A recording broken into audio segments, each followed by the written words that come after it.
Dystopia warning, obviously. Yes, I'm back again. Tansky's back. Tell your mum. Today I'm going to be talking to you about tiny little Tommy Robinson, the guy that I call Tiny Chancer. On his passport it says Stephen Yaxley Lennon. And no, I'm not referring to the passport that he used to gain access to America illegally. This will probably be of interest to my new American followers that I amassed since, Charlie Kirk got done in, because it builds on what I've spoken about before about there being an international far-right network. It turns out the worst people in America are funding this bell end. For those of you that aren't aware, here's a brief recap. Robinson was a football hooligan turned far-right influencer, founder of the EDL, otherwise known as the English Defence League, a gang that essentially normalised marching through multicultural towns whilst blaming everything on Muslims. Then he joined forces with the BNP, and he sells himself as this kind of like tiny voice of the working classes. But he's essentially just a career criminal, wearing Stone Island from the kids section, who is bankrolled by far-right billionaires and think tanks. But today I'm not going to be talking about what he says, which is, newsflash, a load of bollocks. We're talking about what he's done, who's funding him, and why he's a traitor to the people that he claims to represent. And who does he claim to represent? Mostly a bunch of poor people that are racist or being radicalised into being racist. Most of the scruffy oiks that attend his march give the impression that things haven't been going very well since the divorce. Got access to the kids, but they don't want to see me. Fathers for justice vibes. That is the ones that, don't touch kids, which was very, very common in the EDL. Anyway, let's start with a quick rundown of the facts, shall we? His criminal history. Extensive. 2005, he was arrested for assaulting an off-duty police officer. In 2013, he used a fake passport to enter the United States of America. 2014, mortgage fraud conviction. 2018, jailed for contempt of court for live streaming outside Leeds Crown Court. 2023, jailed for 18 months for breaching an injunction and spreading false allegations about a Syrian child that he was harassing. So in short, he libels, he lies, he breaks the law, then claims that he's somehow the victim. And before going to jail, does extensive crowdfunders in which the aforementioned pork dads, just make their universal credit payments rain, as if he's a stripper at the shit strip club you've ever seen. Only for Tommy to take the money and then plead guilty. What a bunch of mugs. But what he has been in court for recently, well, that stepped things up a notch. In July 2024, he was stopped by police at the Channel Tunnel for fleeing the country that he claims to love, driving a child's Bentley, not registered in his name, whilst carrying over 13 grand in cash. You don't have to be fucking Poirot to think, that's a bit suspicious. Now, what the police detained him for is a step up. They detained him under Schedule 7 of the Terrorism Act. Now, it's exceedingly, vanishingly rare for the UK police to actually arrest someone on the far right for this, because unfortunately, due to the institutional racism in this country, far right extremism is like, might be a bit of thuggery, might be a bit of patriotism. They assess their colour palette, If he's not brown, he's not going down. But the next bit is truly, truly hilarious. He refuses to hand over the pin to his phone, claiming that it has journalistic material. It thinks it's a journalist. He's not an accredited journalist. He's a little fella with a stepladder and an iPhone. What a lying bastard. It gets better. After being stopped in his child kit car brum brum, refusing to hand over the pin and ending up in court, instead of turning to his normal flag romancers to pay his bills, guess who is being reported to be paying his court costs? Elon Musk. Elon Musk hasn't denied it. It's been reported by Reuters, the Financial Times, The Guardian. Little Tommy hasn't denied it either. So let's get this straight, shall we? The self-styled working class defender has a US billionaire sugar daddy paying for his boo-boos. I mean, that's your first clue that he's not fighting the establishment. And where did Elon Musk get his money from? His weird emerald mining dad, who married Elon Musk's stepsister and has been accused of multiple counts of SA. Protecting our women, eh? But is it just Elon funding him?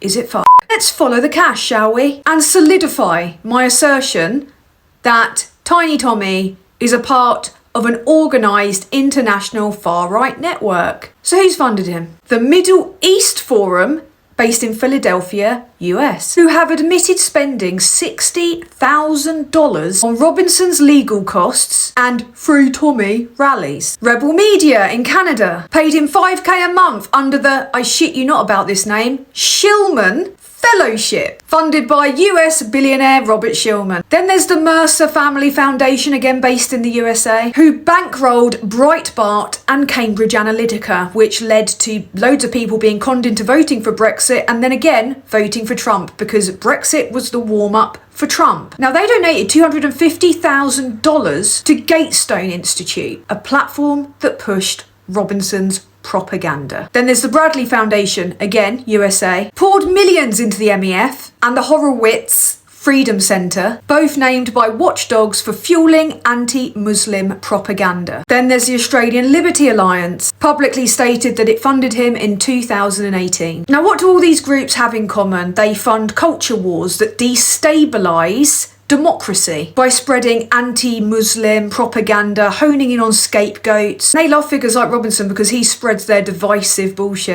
It makes communities less cohesive because it fuels this idea that to be working class you have to be a racist. It makes people turn on their neighbours rather than looking up at the billionaires, you know, the people that are funding Robinson, who are the real causes of the problem, the people that are destroying our planets, destroying the cohesion of our society. They're essentially venture capitalists of hate, and he's taken their dollar. Oh yeah, and he's recently, just a few days ago, been in Tel Aviv, leading me to think that his new name should be Tel Aviv Steve. He was invited specifically by an Israeli minister. Amichai Chikli, who invited him there, described him as, and I quote, a courageous leader on the front line against radical Islam. He calls himself a patriot, but is courting foreign power by going to Israel in a little push-up bra and running down the policies of his own country on a foreign stage. Not just that, the flag in the background was the wrong way up, which rightly is a distress signal. So who are the people propping him up? Farage publicly distances himself from Tommy Robinson, but bears the fruit of his labour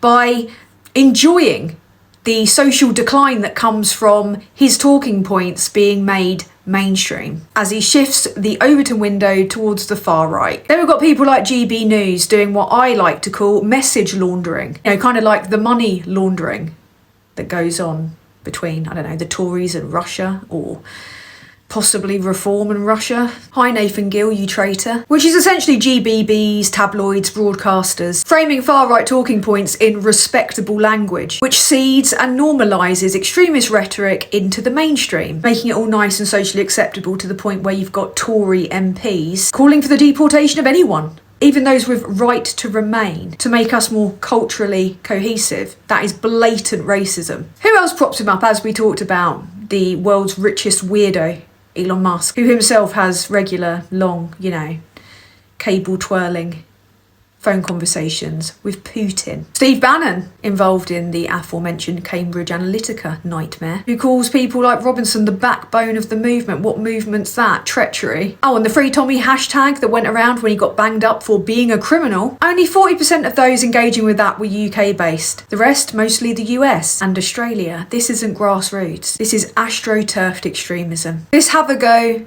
short arse, football hooligan has come a long way from his EDL days. He's actually selling literal merchandise. Yeah, it's all made overseas though, because, you know, nobody supports foreign workers like Tommy Robinson. He's not leading patriots. He's milking the gullible like they're big chubby cows. Do you want to know the biggest irony when it comes to the EDL? The man who built his brand talking about grooming gangs, Muslim grooming gangs, to be clear, because they ignore the white ones. Well, he was surrounded by literal nonces and domestic abusers in his own ranks. EDL organiser Lee McMillan, jailed for 17 years for essaying a 10-year-old child. And I wish it was a one-off, but it wasn't. At least 20 EDL members and supporters have been convicted of child exploitation offences. So spare me the protecting our women and children bullshit. 41% of those involved in the riots that were sparked in Southport were reported for domestic abuse. They're the kind of men that go home after their team has lost and take it out on their missus. The EDL were never crusaders. They were basic pub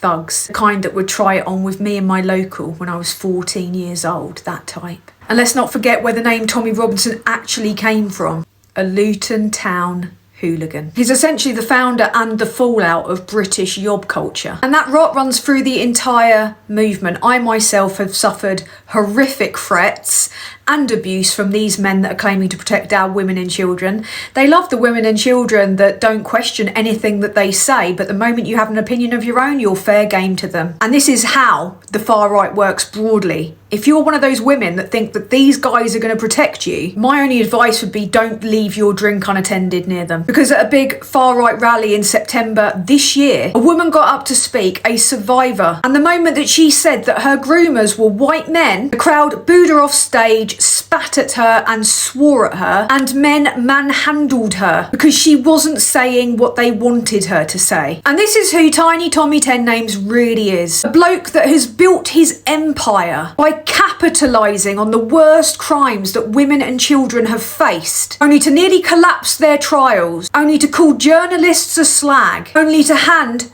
our collective trauma to foreign donors as marketing material. He shouts about protecting Britain only for his own supporters to terrorise any British woman that doesn't agree with them. He's essentially taken hooliganism, wrapped it in a freshly fucked Union Jack, and flogged it to the Americans, the Israelis, as authentic British resistance. All he is a shouty little lapdog for the culture wars that they want to promote to retain their wealth at the expense of the poorest people in Britain, in Australia, in the US, so that those people won't look up at who the real problem is. It is, like all of it with these clowns and these shills, a diversion tactic. And he is paid handsomely for it. Every brawl, every arrest, every rally, every court fine, it's turned into crowdfunding porn for the people overseas who see him as a useful idiot. And he doesn't give a shit as long as he's got his foreign holidays. You know, someone that loves Britain, he's never here, much like his mate Farage. It's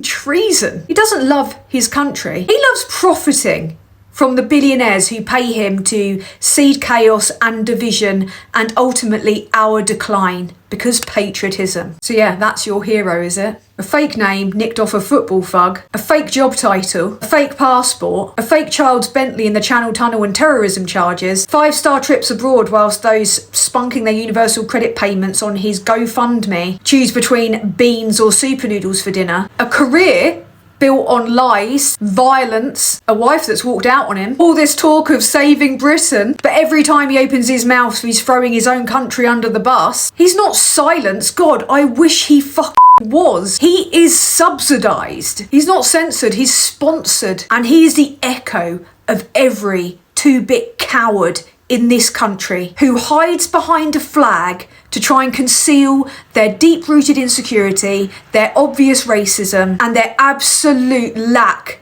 of identity. Because he's not a patriot, he's a parasite. And Britain will be stronger the moment that it stops mistaking his obvious grifting as love of his country. Just like Farage, just like Reform, just like most of the maddest elements of the Tory party. The only reason they're doing this, the only reason any of them are doing this, is for the money. Always follow the money, and it will inevitably lead you back to Christian nationalists in the US who are trying to roll back our rights and destroy our freedoms. Anyway, until next time, don't have nightmares. And if you like what I do, please click subscribe, you bellend.